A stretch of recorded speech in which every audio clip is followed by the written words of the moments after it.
8:05 de la mañana, estamos en ampliación de noticias. Los saluda Omar Mariluz y estamos con Ricardo Gómez Pal.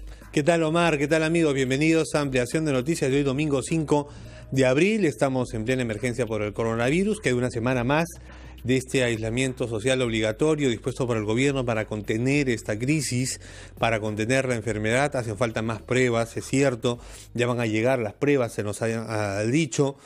Pero lo que tenemos que hacer mientras llega eso es hacer lo que corresponde, ¿no? Cumplir con el aislamiento social obligatorio, salir solamente para lo urgente, lo necesario, las compras en el mercado, en la bodega, en la farmacia, nada más, y ahora respetar además eso de lunes, miércoles y viernes para hombres, martes, jueves, sábado para mujeres y evitar las aglomeraciones. Eso es lo que está en nuestras manos, al menos, Omar. Y hoy domingo, señores, por si acaso nadie sale, solamente aquellas personas que tengan que cumplir actividades esenciales. Pero incluso, Ricardo, y esto es interesante, incluso ciertas actividades esenciales como la venta de productos básicos tampoco van a poder operar hoy día porque no hay clientes, evidentemente. Así es, vamos a insistir, nosotros está en manos de la ciudadanía lo del aislamiento social obligatorio, quedarse en casa, pero en manos del gobierno está la identificación de casos de coronavirus, así sean asintomáticos, es decir, gente a la que no le dé la enfermedad no la desarrollen, pero si es que no sabemos que tienen la enfermedad o tenemos la enfermedad, la vamos a seguir contagiando. Y para eso también son necesarias esas pruebas, ¿no? Y eso está en manos del Ejecutivo, del gobierno. Justamente estamos ya, me parece, conectados con la ministra del Ambiente, Fabiola Muñoz, para repasar un poco las medidas que ha tomado el gobierno y hacer una evaluación, porque ya falta casi una semana para que, en teoría, se acabe este aislamiento social obligatorio. Pero queríamos saber cuál es el análisis que se hace hasta el momento, dado los casos que ya tenemos. Ministra, muy buenos días. Bienvenida. Muy buenos días, muchas gracias por la oportunidad.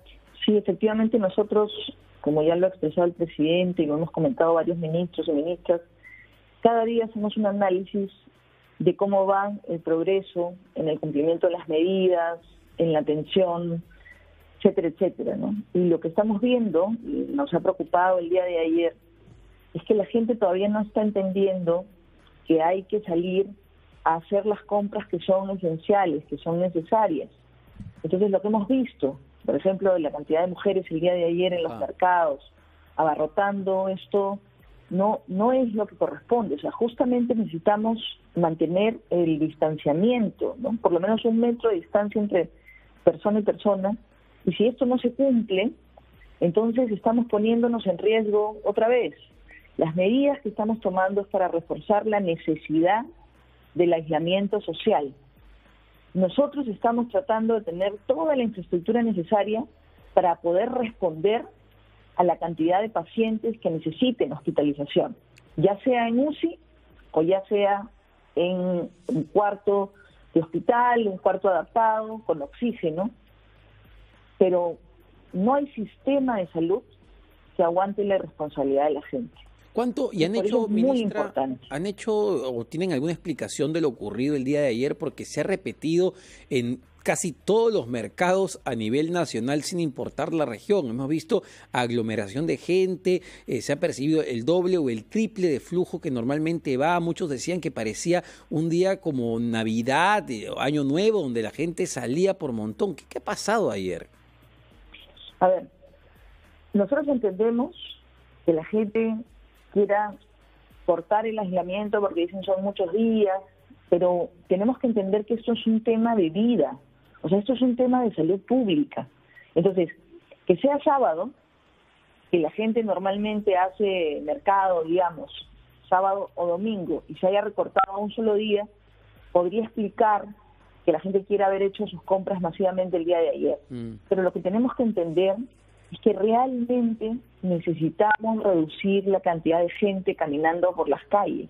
O sea, el aislamiento tiene un objetivo y es evitar que el virus se propague, porque este virus se contagia de persona a persona.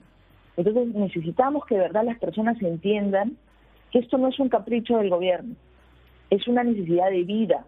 Lo que estamos tratando de hacer es salvaguardar la vida de las personas. Entonces, si estamos tratando de separar los días, un día para hombres, un día para mujeres, por favor, hay que respetar eso, pero además solamente salir si realmente lo necesito. Si yo tengo cosas para poder cocinar en casa, ¿para qué salir? Si tengo cosas para sobrevivir, ¿para qué salgo?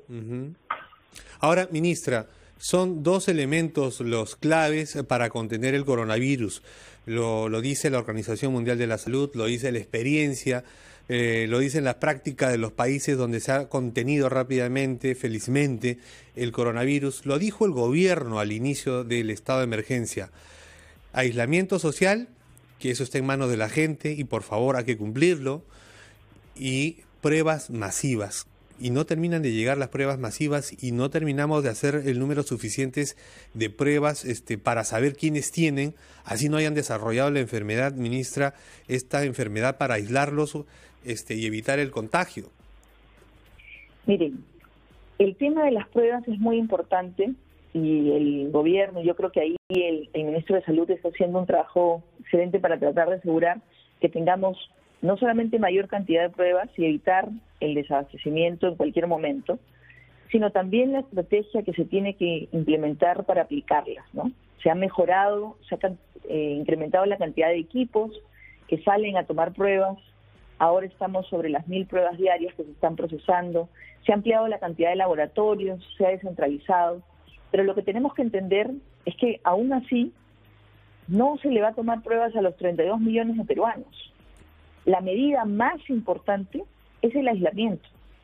Imaginemos, por ejemplo, aquí en mi casa nosotros somos 3 personas, ¿no? Entonces, las 3 personas estamos en la casa. La única persona designada para salir a comprar y también por el trabajo que yo desarrollo soy yo. Las otras 2 personas están completamente aisladas, no han salido un solo día en toda la cuarentena. Muy bien, ministra. Entonces, eso es importante, pero insistimos. Es lo que asegura que las personas efectivamente se protejan, pero además no necesitamos tomarle pruebas, por ejemplo, a estas 2 personas que están aquí adentro, si es que no salen y si es que no hacen ningún síntoma. Pero inmediatamente una persona hubiera hecho un síntoma, por favor, la idea es, por supuesto, llamar al 113, llamar al 107, pero si alguien realmente siente falta de aire, de capacidad de respiración, o sea, se siente realmente mal, dirigirse al hospital, porque lo que no podemos hacer muchas veces es esperar. Una de las cosas que a mí personalmente me preocupa es que en muchos de los casos que finalmente, y aquí todos tenemos que lamentar cada vida que se pierde, es porque las personas no han acudido oportunamente o han pensado que realmente no iban a tener complicación. Uno de los problemas que existe con esta enfermedad es que las personas creemos que a nosotros no nos va a pasar, y eso no es cierto. Pero, antes, ministra, estábamos concentrados en la población vulnerable, solo para terminar la idea, en la población vulnerable adulto mayor, ¿no? Pero los que transmitimos el virus podemos ser cualquiera, jóvenes. Claro. Entonces, por eso es tan importante que entendamos que la medida más importante es la del aislamiento social. Sí, pero ministra, se nos ha indicado, más bien conversábamos, lo que debemos entender es que todos estamos unidos, todos, y debe ser ese el objetivo y desechar cualquier otro, en contener la propagación del coronavirus y que colapse nuestro sistema de salud. Pero lo que se nos informa, ministra, y es la evidencia también de las cifras que da el Ministerio de Salud, es que están llegando a los hospitales casos graves y que tras 1 o 2 días de permanencia en unidad de cuidados intensivos fallecen. Y eso, ministra, y seguimos recibiendo, entendemos que el esfuerzo del gobierno está en hacer esto más amplio, pero llaman al 113 y no van a tomarles las pruebas, y cuando llegan por sus propios medios a veces a los hospitales ya es muy tarde. Sí, a ver, miren, yo creo que aquí como ministra, perdón, para terminar, porque lo que parece ocurrir, ministra, y por favor desmiéntame, es que el gobierno está desplazando toda responsabilidad de lo que puede estar ocurriendo mal en la población nada más. O no se quedan en sus casas, o van muy tarde, o llaman muy tarde al 113, o van muy tarde al hospital. Y me parece que tampoco es así. No, a ver, miren, lo que creo que tenemos que entender, y tú lo has dicho al principio, ¿no? Todos estamos juntos en esto, todos y todas. O sea, aquí siempre podemos hacer más, todos, incluido el gobierno. también las personas. Siempre podemos hacerlo más, podemos hacer más y podemos hacerlo mejor. Entonces, una cosa que es muy importante aquí es que nosotros efectivamente como gobierno tenemos que ir mejorando cada día la capacidad de respuesta que tenemos en el 113, en el 107, la capacidad de poder ir a recoger a un paciente, la capacidad de poder informar. Uno de los temas más importantes, y por eso también los medios de comunicación están cumpliendo un rol sumamente importante en general en esta pandemia, es la información. Y hay que desmentir aquellas cosas que no son verdaderas y hay que tratar de informar lo correcto. Por ejemplo, en el norte, ¿no?, donde hemos tenido un incremento de casos muy grande, había la información o la gente creía que porque era una zona calurosa el virus no se iba a contagiar. Ajá. Eso es falso, ¿no? Y mucha gente al principio salía. Yo creo que cuando han recibido la información han sido más conscientes y están cumpliendo su parte. Nosotros, por ejemplo, en Iquitos, ¿no?, a pesar de los esfuerzos que habíamos hecho, no existía suficiente capacidad de infraestructura, logística, para poder albergar un crecimiento grande de pacientes. Cuando empezó a crecer este número, inmediatamente corregimos, tomamos la acción, se fue la ministra de la Producción, el ministro de Salud, identificaron con qué otros podrían sumarse en el sector privado, en el sector público, y se fortaleció la capacidad. Ministra, sí, le voy a rogar que por favor nos espere un momentito, que queremos seguir escuchando su explicación y lo que quiere comunicar a la población a través de RPP luego de la pausa, por favor. Okay. Regresamos en un instante aquí en RPP Confianza por todos los medios.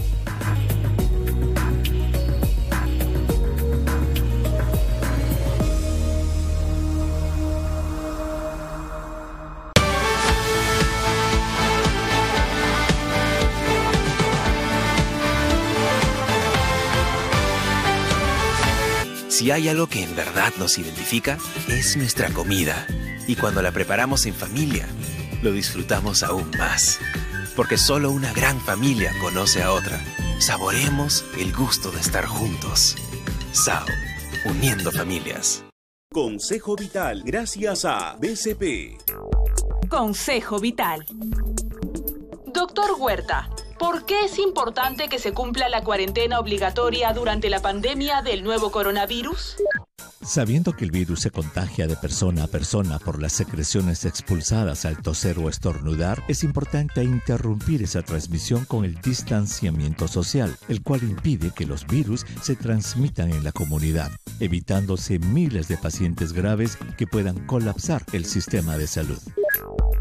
Este es un consejo vital. Esto es un consejo vital gracias a Únete tú también a Yo Me Sumo y dona a través de los canales digitales del BCP. Ayudemos a millones de familias que hoy nos necesitan. Unidos por el Perú. Contigo, BCP. ¿Tener una sola red social? ¿Tener amigos iguales? ¿Escuchar un solo género en un solo idioma? Nah, no nos gusta una sola cosa. En Estudio 92, como tú, preferimos variedad. Porque a veces estás en modo chill y luego en modo juerga. Porque es más chévere escuchar música de todo el mundo. Porque la diversión está en la mezcla. Estudio 92. Primeros en tu música.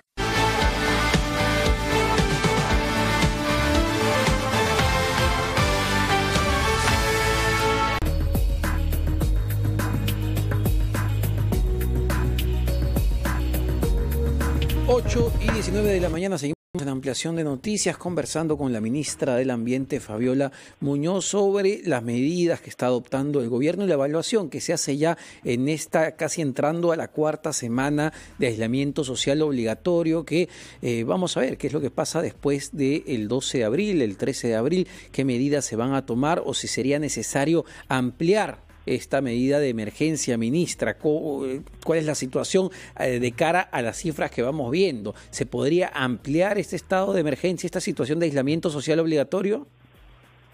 A ver, nosotros hemos dicho que la medida que estamos tomando es para realmente lograr darle, como se ha planteado, el segundo martillazo a la curva, ¿no es cierto? O sea, lograr que esta curva empiece a aplanarse ya y a descender. Y lo que estamos haciendo es para salvaguardar la vida de las personas. No tenemos intenciones, no quisiéramos tener que alargar nada. O sea, creemos que realmente podemos cumplir la meta de lograr entrar a esa etapa si hacemos lo correcto, que es quedarnos en casa.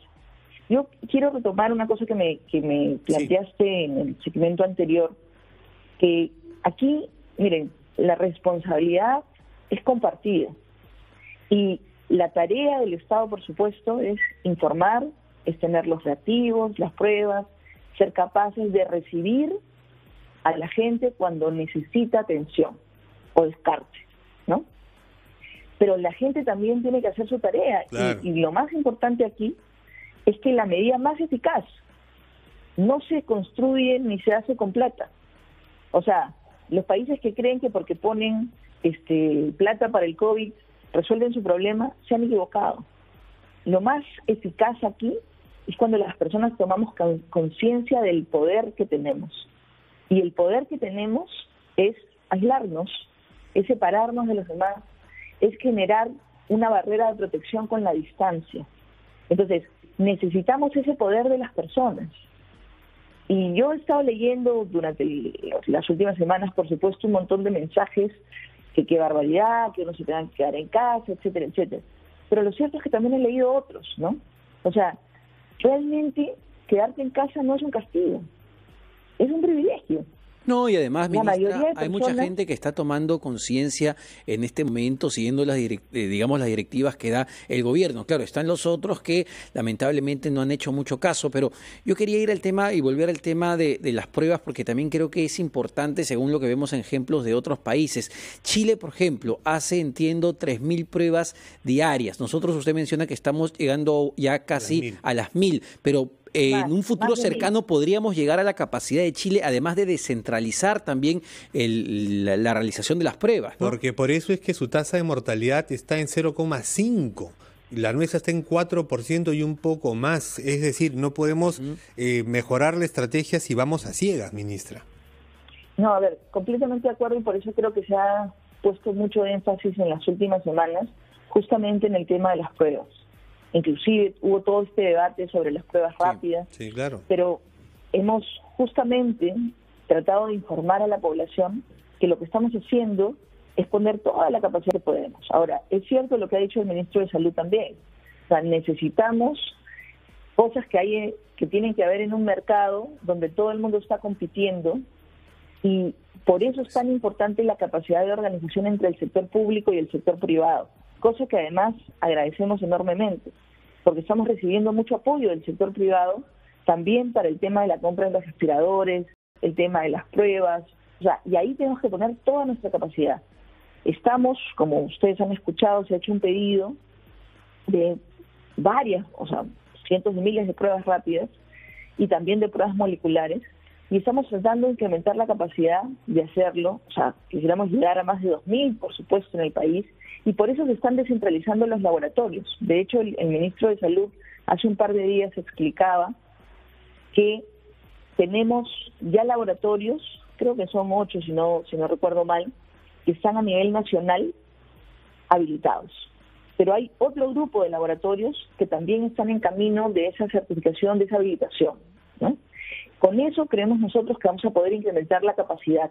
Y efectivamente, una cosa que también tenemos que entender es que hay zonas donde no tenemos registros, donde no tenemos, digamos, ningún paciente, ¿no? Esas zonas son de menos riesgo que aquellas donde tenemos el virus que se ha identificado y que se está moviendo. Sí, claro. Por eso es que también es muy importante respetar el tema de parar el transporte interprovincial, en este momento interregional. Está parado, está bien. No necesariamente, y ahí es donde tenemos que mejorar. Por ejemplo, yo ayer estaba conversando con alguna gente que me reportaba que en la Amazonía, ¿no?, hay transportes que se están moviendo por río. Y eso, por ejemplo, es algo que hoy día voy a reportar que es muy importante parar, porque no podemos permitir, controlamos las carreteras, pero también los ríos tienen que estar parados. Y ahí tenemos población que podría ser muy vulnerable, como las comunidades indígenas. Entonces, nosotros estamos mirando como gobierno una estrategia integral para proteger a todas las personas. Y eso es una cosa en la que, por favor, yo quisiera hacer hincapié. Aquí no hay preferencias. Aquí estamos tratando de pensar en todas las personas. Solamente que hay algunas zonas en las que tenemos un riesgo mayor porque ya está presente el virus y se está moviendo. Hay otras zonas en las que no tenemos registro y aparentemente no existe el virus porque no hemos tenido ningún paciente, el riesgo es menor, pero no quiere decir que no nos importen todas las personas por igual. No importa si están en zona urbana o en zona rural, no importa si están en la Amazonía o en la montaña o en la costa.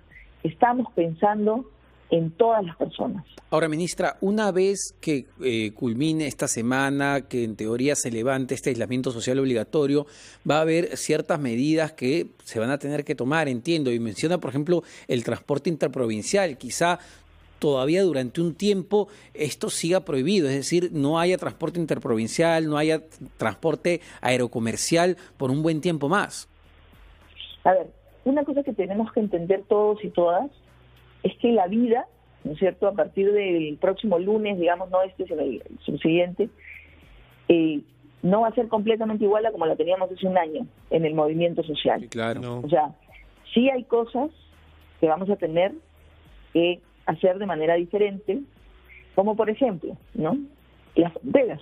En este momento varios países tienen sus fronteras cerradas y solamente se están permitiendo vuelos de gobierno a gobierno prácticamente, ¿no?, para repatriar personas. Y eso probablemente va a seguir. El caso del transporte de carga está permitido de alimentos, de mercancías, pero no de personas. Y eso, efectivamente, progresivamente se irá tomando la decisión dependiendo de cómo va avanzando la información, para ver cómo se va restableciendo. Pero hay cosas, como por ejemplo las discotecas, que en este momento tenemos que olvidarnos de ellas por un largo tiempo. Los lugares con afluencia masiva, vamos a tener que aprender a respetar los aforos. O sea, nosotros muchas veces hemos visto cuando entramos a un lugar un cartel que dice una cantidad de aforo, sí, y no se respeta. Hay más gente que la que debería haber. Bueno, ahora probablemente vamos a tener que reducir esa capacidad de aforo y hacerla respetar, evitar las aglomeraciones. Entonces, todos los conciertos masivos, todas aquellas actividades que son masivas, vamos a tener que dejarlas por un tiempo, pero ser conscientes de que esas medidas que mantengamos o que vayamos teniendo con restricciones parciales, la única finalidad que tienen es salvar vidas humanas. Ahora, ministra, los grandes retos, el gran reto siguen siendo los mercados de abasto, ¿no?, donde los controles no son o son mínimos y donde la gente se aglomera. Ayer lo hemos visto en todo el país. Sí, efectivamente, esa es una cosa que tenemos que mejorar. Y ahí yo creo que hay esfuerzo. De hecho, algunos alcaldes, yo converso con varios alcaldes a nivel nacional, algunos alcaldes han tomado algunas medidas interesantes de control. Por ejemplo, en algunos mercados han abierto una puerta de entrada, ¿no?, y otra de salida. Entonces hay un flujo de gente que va pasando, se ingresa una cantidad de personas y no ingresa más. Cuando sale la gente por un lado, van entrando por el otro. Se han tomado medidas de lavado de manos, se han tomado diferentes tipos de medidas, y yo creo que esto es parte de lo que tenemos que pensar también nosotros como Ejecutivo, los gobiernos locales, los gobiernos regionales. O sea, estamos juntos en esto. Y la gente, miren, yo creo que si uno realmente tiene cosas en su casa para poder cocinar, hay que hacerlo. O sea, salir lo mínimo indispensable, pero hacer una cola de 2 horas para entrar a comprar algo que me olvidé, la verdad es que desecho el ingrediente, cambia de plato. Fíjate qué cosa puedes hacer con lo que tienes en casa. Aquí también tenemos la oportunidad de innovar, de ser más creativos. O sea, todo el esfuerzo lo estamos pidiendo, poner en estos días que nos faltan una semana exactamente. Por favor, seamos realmente conscientes, porque de ese esfuerzo que estamos haciendo ahora va a depender realmente que salvemos vidas humanas, y creo que eso no tiene precio. Tiene usted razón, eso no tiene precio, ministra. Y cuando acabe todo esto, cuando acabe la cuarentena, cuando se levante gradualmente, tenemos entendido, hay cosas que deben cambiar. Y desde el ministerio, antes de que empiece toda esta situación de crisis por el coronavirus, insistía, ¿no? Por ejemplo, en el mantenimiento, en la limpieza de nuestros espacios públicos, playas, pero también mercados, por ejemplo, ¿no? Eso debería quedar para siempre, la limpieza y desinfección permanente y el cuidado de la limpieza, no ensuciar esos espacios públicos, ¿no? Bueno, creo que ahí también una gran lección que nos estamos llevando de toda esta etapa es el poder que tenemos nosotros como consumidores, ¿no? O sea, nosotros somos los que decidimos cómo queremos vivir. ¿Queremos vivir en una ciudad limpia o queremos vivir en una ciudad sucia? ¿Queremos realmente tener prácticas saludables como el lavado de manos, que es una cosa que siempre deberíamos haber hecho, pero que normalmente no hacemos, ¿no? Con la frecuencia que deberíamos? ¿Queremos usar de manera eficiente el agua? ¿Queremos contaminar menos el aire y entonces ahí usar más el caminar, la bicicleta? ¿Cómo queremos el transporte público? Un transporte masivo que esté interconectado, por ejemplo, con ciclovías, donde uno pueda ir en su bicicleta hasta la estación del Metropolitano o la estación que me toque a mí, del bus que tome, y pueda dejar mi bicicleta con seguridad y subirme en el transporte público, trasladarme y después poder regresar. Para eso necesitamos una planificación de los gobiernos locales, pero articulando el sistema.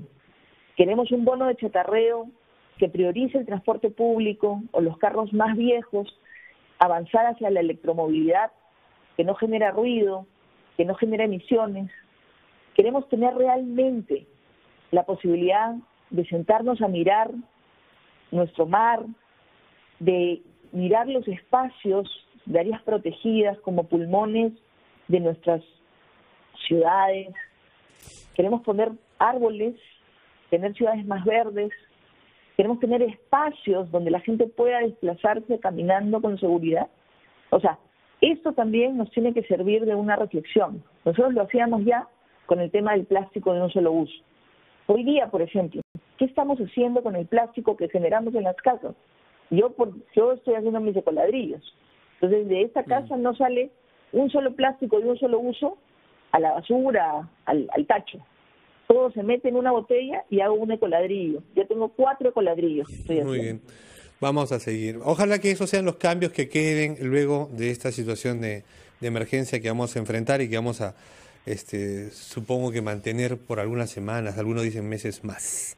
Ministra, muchas gracias. Muchas gracias, ministra. Gracias a usted. Éxitos en su gestión, éxitos para el gobierno, porque de lo bueno que resulte de lo buena que resulte la administración de la crisis por parte del gobierno, con la participación de todos nosotros, Omar, va a ser precisamente mejor para todos los peruanos. Exacto, Ricardo, tenemos que hacer caso. Y domingo hoy, señores, por favor, si no están en ninguna actividad esencial, quédense en casa. Hoy no salen ni hombres ni mujeres para nada. 8:32 de la mañana. Venimos con mucho más.